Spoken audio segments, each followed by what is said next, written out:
landed in County Fermanagh after finishing our short time in Ballykinler and had 3 jobs: observation posts, ambushes and patrols, which we called farmers' daughters, which was supposed to be implemented to engage with the locals. We did not do many such patrols, but in those we did, the aim was to chat about a series of local events or ask them if they had been approached by the IRA. Subtle, sometimes we got told to fuck off and rotate, but other folks invited us in for a cup of tea or slice of cake.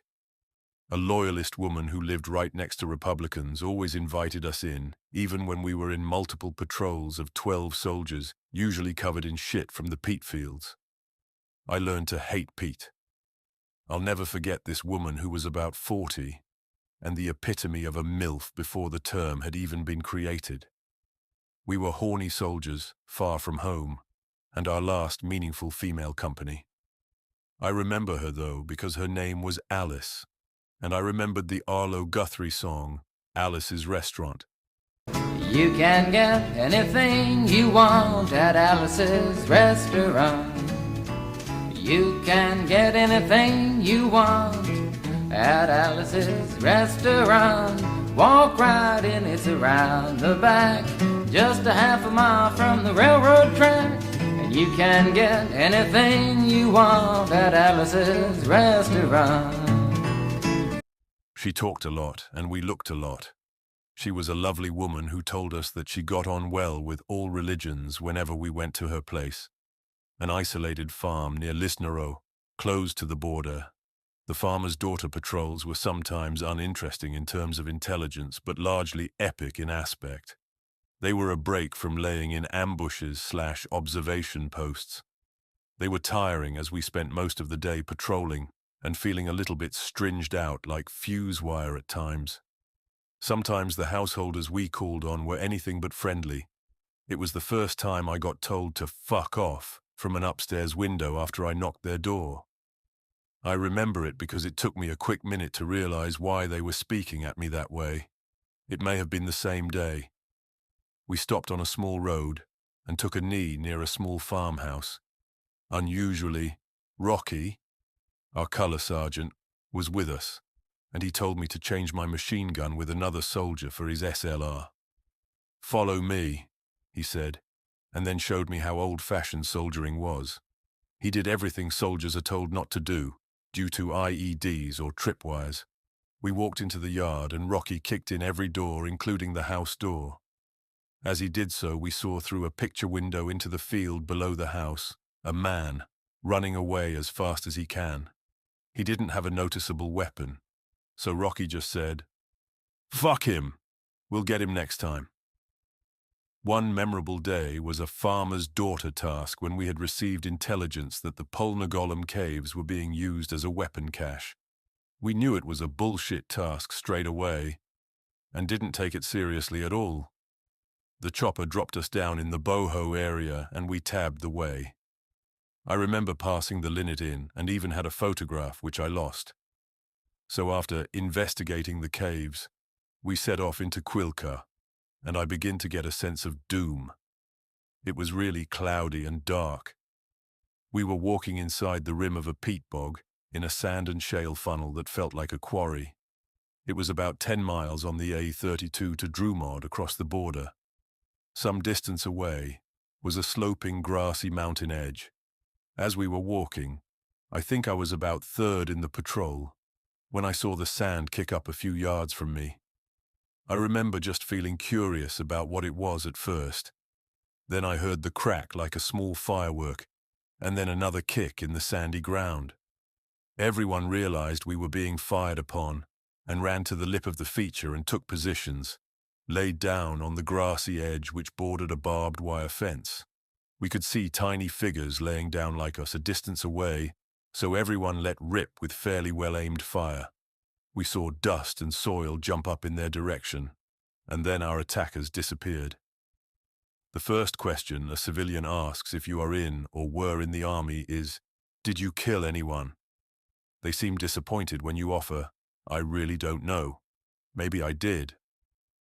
They don't understand the coefficients of geography, context, time, line of sight, or intelligence. None of us knew we hit anyone or not. If we did, the body would have been taken away. Unless you see someone fall and you are the only shooter, it's impossible to know anything, even in an ambush where the enemy is only a few meters away. Was it your shot or another one of the hundreds of shots from other soldiers that made the kill? Afterwards, the adrenaline helped us tab the 20-odd miles to Lisnaskia police station. Some soldiers we knew were situated there, poor buggers. It was a real shithole, but we had a brew, then caught a chopper from the tiniest helipad I have ever seen at the back of the station. We travelled by covert vans, British Leyland Sherpas that we had dressed in mufti, with fake shelves covering the rear windows, and pipes or ladders on the roof racks. Lethal plumbers indeed. We also flew in Gazelle helicopters, which were great except for the yonk into the target, often for a few miles at least, and never on roads. Everything was planned before by reconnaissance in car or chopper. I was on such a recce with my sergeant when a tractor reversed across our path. He was like Quicksilver getting his pistol from under his leg and cocked. It was not an ambush, as we immediately imagined. Going on any activity with Rocky was a privilege. So after getting out of a chopper and silently patrolling for 5 or 6 miles across fields, heaths and hills, sometimes rivers, we would arrive at the last rendezvous point to use if things went west. Before every ambush, we stopped in an administrative area where we changed into the warmest clothes we had and put waterproof kit on under ghillie suits. The English word ghillie is derived from the Scots Gaelic gille, man or older boy whose job it is to assist sportsmen with recreational shooting or fishing in the Highlands. But there is argument about the historical meaning, possibly referring to the ghillie dhu, an earth spirit in Scottish mythology, clothed in leaves and moss. A bit like the Green Man, probably. Let me segue into one of the funniest stories I can remember. In the city, myself and PT were engaging in some covert plainclothes activity in the Ardoyne when a bomb warning took place, and soldiers of 3 Para were arriving to set up a cordon. We introduced ourselves and chatted a bit to a sergeant about what we were doing, etc. At that moment, a big 3 Para lad was just standing about looking lost, and the sergeant said, "Get on the cordon, lad, and face outward. There's a good boy." The sergeant said, "He's our Green Man. He can't say anything but food and fuck off. So he's brilliant on a cordon. Nobody can get past him." Anyway, our ghillie suits were DPM material used for camouflage combat smocks, made into a coverall for which we could add netting and leaves, moss, and grass that was found in the area we were hiding and waiting. You may wonder why we wore waterproof smocks under other warm clothes. In rainfall, plastic of rubber clothing makes a lot of noise when the rain hits it, so it had to be worn inside to help keep underclothes a bit drier. Admin, especially keeping clothes dried, particularly feet, is essential to survival. One evening we humped about 10 miles into the admin area, got ready, and in complete darkness moved to the ambush area, which was a narrow track in a defile at the bottom of rising ground. The forest we had to climb was so steep and dark that we had to hold onto each other's belts like a long snake in order to climb the steep side of the forest. Branches were underfoot and above eye level, so it took 2 hours or so to achieve the rising ground facing the track. Along the way, a few people were quietly laughing because we were hooked onto each other, but they stopped laughing when we hit the deep forest with no track or trail. People kept getting snagged into trees, and one of the group carrying a wireless got stuck by cables and fell. We could not help him because we couldn't see him or anything else. It was an awful situation. When we got to the ambush, we had to dig in claymore mines across any escape route. Ambushes in that terrain followed a familiar structure. 3 elements, separated but linked by discipline. 2 cut-off groups on the flanks, and the killing group in the center. Each cut-off had a machine gun to block escape routes. The killing group held the main weight of fire, usually with 2 or 3 machine guns and several rifles covering the track. Communication was kept simple and silent. The forward cut-off, closest to the likely approach, acted as the early warning. A length of cord or twine might be tied from one man to another. A pull on the wrist passed the signal down the line without a word being spoken. It sounds crude, but it worked. As one sergeant joked, only half in jest, "I don't want to be dragging you across the forest by your wrist because you've fallen asleep, so stay awake." Across from the track, claymore mines were positioned to cover dead ground and catch anyone who broke through the initial fire. The rule was clear and repeated. The killing group fires first. Everything depended on control. Who fires, when, and at what? And then there was the waiting. Hours lying still. Rain soaking through layers until everything was wet. Cold settling into hands and feet.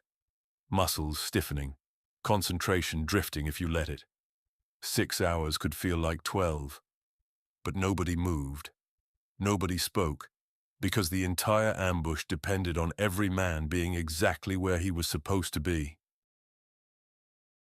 A terrible series of events had happened and had already been passed around the platoon. A warning, not told for effect, but because it had happened just months earlier. A patrol from 2 Parachute Battalion, operating in similar ground, had set an ambush under much the same conditions.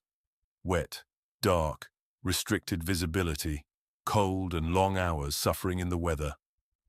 During the wait, Private Hardy, a soldier who had only just become 18, was struggling with the cold and exposure and began to deteriorate. His officer, Lieutenant Simon Bates, made the decision to move him, likely with the intention of warming him up and keeping him functional.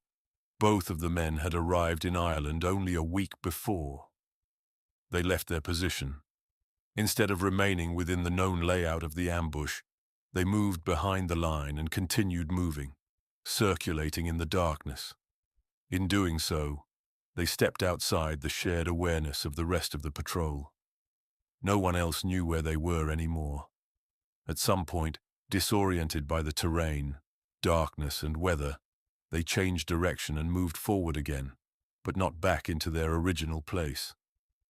They walked around the ambush from the front and started walking down the track and effectively entering the killing ground. They were wet, hooded against the rain, carrying weapons. Their shapes were indistinct, their movement cautious.